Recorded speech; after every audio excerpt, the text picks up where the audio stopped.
क्या भगवान का स्मरण करना कठिन है? नहीं, भगवान का स्मरण करना बिल्कुल भी कठिन नहीं है, लेकिन कठिन तो ये जो संसार हमारे दिमाग में भरा हुआ है उसे निकालना है। क्योंकि हमारा जो बेसिक नेचर है वो भोग भोगने का, क्योंकि पिछले कई जन्मों से हम लोग भोग ही भोगते आ रहे हैं। कभी हम सोचते हैं ये देख ले, ये खा ले, वो कर ले। इसी कारण से हमें ऐसा लगता है कि भगवान का स्मरण कठिन, जो बहुत टाइम से हमारे मन को करने की आदत लग जाती है तो छोड़ना मुश्किल ही लगता है। लेकिन आज मैं आपके साथ शेयर करूंगी कि जिससे आपको पता चलेगा कि भगवान का स्मरण करना कठिन नहीं है। जो सबसे लास्ट पॉइंट है वो मेरी सारी बातों को कॉन्क्लूड करेगा और वो सबसे इम्पॉर्टेंट होगा। जब मैंने भक्ति करना स्टार्ट किया था तो मुझे ऐसा लगता था कि मैं इस दुनिया की बातें कैसे छोड़ दूँ, मैं भगवान की भक्ति में अपना मन कैसे लगाऊं। और मुझे ऐसा लगता था कि नहीं, मैं नहीं जा सकती। भले ही मेरे मन में ऐसे ख्याल आते थे, लेकिन मैं सोचती थी कि चाहे कुछ भी हो जाए मैं भगवान का नाम बिल्कुल भी नहीं छोड़ूंगी। लेकिन क्योंकि बचपन से ही मेरी मम्मी ने मुझे भगवान की भक्ति करवाना स्टार्ट कर दिया था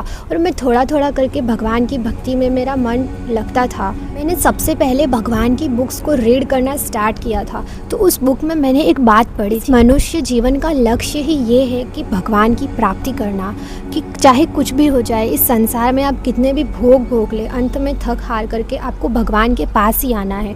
और जो इस मनुष्य शरीर का लक्ष्य है वो भगवान की प्राप्ति है। तो बस ये बात मेरे दिमाग में इस तरह से फिट हो गई थी कि चाहे कुछ भी हो जाए मैं सब छोड़ दूंगी, लेकिन भगवान की भक्ति बिल्कुल भी नहीं छोड़ूंगी, चाहे मेरे जीवन में कितनी भी मुसीबतें क्यों ना आ जाए। ये बात मेरे मन में अभी भी है और मैं इस बात पे पूरा बिलीव करती हूँ। आप भी बिलीव कीजिए भगवान में, क्योंकि लास्ट में हमारे साथ में सिर्फ भगवान ही होंगे, ये सब लोग नहीं होंगे वहाँ। बड़े होते होते मैंने भी देखा है कि ये दुनिया के लोग और ये हमारा मन सब कुछ हमें काफ़ी दुख देता है। यहाँ पे हम कितना भी कर ले किसी के लिए, इस दुनिया में किसी को खुश रखने की कोशिश, किसी की सारी इच्छाएं पूरी करने की कोशिश, कुछ समझने की कोशिश, लेकिन हम कुछ भी करते हैं उसका उल्टा ही होता है, हमें ही दुख मिलता है। क्यों ना इससे अच्छा हम भगवान के लिए ही करें, उनका स्मरण ही करें जो कि हमें हमेशा खुशी देने के लिए वहाँ पर उपस्थित है। भगवान के नाम पर आपको भरोसा होगा तो कोई आपसे कितनी भी बुरी तरीके से बात करेगा, आपसे प्यार नहीं करेगा,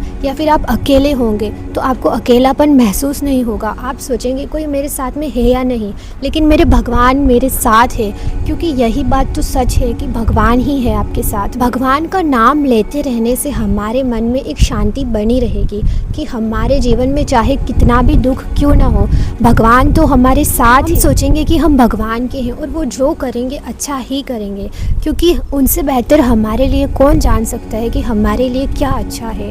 हम क्या ही सोच सकते हैं, तो पूरी दुनिया को चला रहे हैं, तो क्या उन्हें ये नहीं पता होगा कि हमारे लिए क्या सही। दुनिया में सब लोग बहुत सेल्फिश होते हैं, वो आपके सामने इसीलिए देखेंगे, इसीलिए बोलेंगे क्योंकि उनका कोई मतलब होगा, चाहे वो आपके खुद के फैमिली मेंबर्स भी क्यों ना, सबका आपसे कोई ना कोई मतलब पूरा हो रहा होगा। लेकिन भगवान वो तो खुद में ही कंप्लीट है, उन्हें किसी की क्या ज़रूरत है, लेकिन फिर भी वो हमारे सामने देखते रहते हैं कि ये मेरा है और ये मेरे पास में कब आ रहा है और ये मेरा स्मरण कब करेगा। को पता है ये सब लोग जो करते हैं वो स्वार्थ है, और भगवान जो करते हैं हमारे लिए वो ही प्रेम है। इंसान तो हमेशा हमसे कुछ ना कुछ चाह रखता है, लेकिन भगवान ही है जो हमसे कुछ नहीं चाहते हैं।